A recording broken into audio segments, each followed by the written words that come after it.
Are you tired of superhero movies? Tired of the Avengers?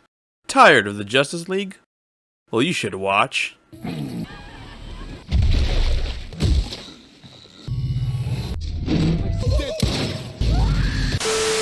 With Season 3 of The Boys premiering this summer, I wanted to make a non-spoilery video dedicated to those who may feel some form of superhero fatigue. I get it, superheroes are super mainstream now, no pun intended, and the genre can feel oversaturated. But I got just the show to cleanse your palate. Some of you may already be familiar with the show, called The Boys. The Boys is the live-action adaptation of a comic of the same name, written by Garth Ennis and illustrated by Derek Robertson.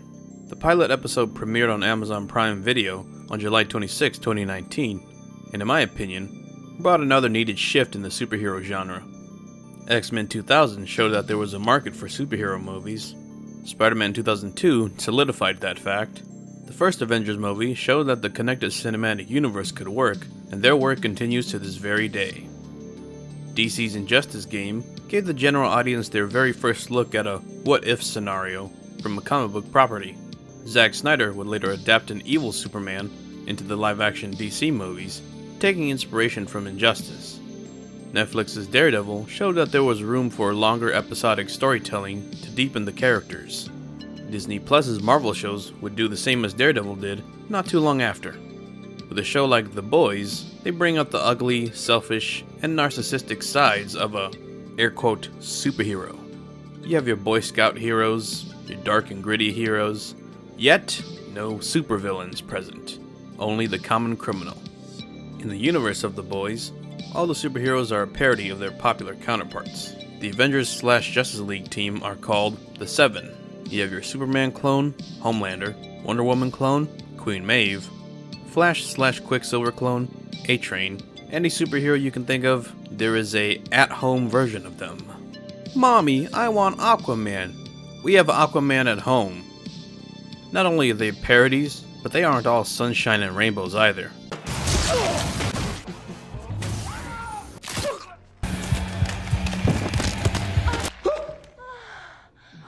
Yeah, these guys are assholes. And they really put the human in superhuman because they can really indulge in some borderline fanfiction territories.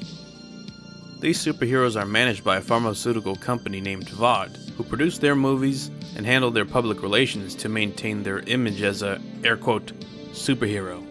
But you're probably wondering, who's going to stop them from doing all these terrible things on the down low? The law. And by law, I mean Karl Urban, aka Billy Butcher, and his band of boys, Huey, Frenchie, Mother's Milk, and the female. The biggest difference between the two parties? The boys are all human. Well, except for the female, but I'll just let you watch the show to find out about that yourself. Another thing that may surprise you about the show is that it is being helmed by Eric Kripke, the creator and previous showrunner of Supernatural. CW shows nowadays are known for not being such great television flesh, but to see a showrunner from CW branch out and do things like this is amazing. It almost makes you wonder how crazier Supernatural could have gotten had it premiered on a different network. The cast, while seemingly fresh and new with Karl Urban maybe being the only recognizable actor, they do a great job, and it's nice to see some new faces in the superhero genre, especially when we're so used to seeing ultra big named stars being cast for this or that character role. When it comes to the plot, I'll just keep it as simple as possible. Huey, our protagonist at the beginning of the show, is your average everyday man whose life is turned upside down when his girlfriend is turned into a bloody pulp when a speedster runs through her. When the company VOD tries to bribe him with hush money to keep the incident on the DL, he is approached by Billy Butcher, an FBI agent who deals with rogue supes, which is slang for superheroes or superhumans. And the two begin their crusade on exposing these crooked supes with their growing team referred to as the Boys. Annie, aka Starlight, our other protagonist, is a supe. She has grown up her entire life training to be a superhero and wanting to be a part of the Seven. One day, she auditions for a part in the Seven to replace their Green Lantern ripoff, Lamplighter, and she gets the position. However, Annie comes to learn that things in the Seven are not all what they seem to be. Those two character synopses should be enough to convince you into seeing where their journeys go. If I say any more, it'll ruin the fun. I highly recommend The Boys if you're tired of seeing the same 3-act structure from superhero movies, or you want to see more villains and their stories go in depth, like with Joker 2019. The Boys, with its dark humor and self-awareness, portrays its superheroes like crazy popular celebrities who know nothing of consequence, trying to constantly one-up each other.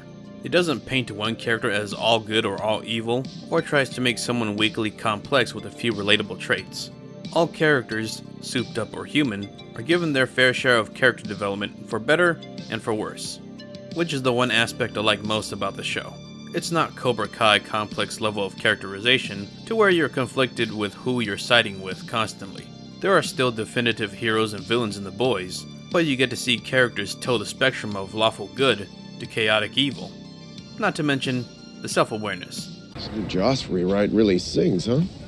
The show is clearly reflecting a mirror back on the superhero genre and showing some of its not so great moments. The Boys will not disappoint you, I guarantee it.